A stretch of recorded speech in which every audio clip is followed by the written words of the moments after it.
হাসবেন, এই দেখো আমার দাদা কাজ করছে, আর ওইদিকে বৌমার ঠাম্মা মিলে বিড়ি বানছে, আর এই দেখে আমার মা কাজ করছে, আমার মা রান্না করছে, দেখে আমার মা রান্না করছে, তাতে তো করেছি।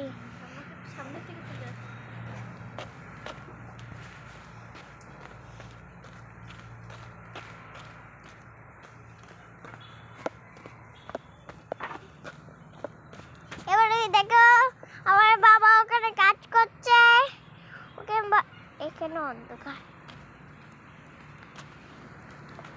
এইদিকে না, এইদিকে অন্ধকার।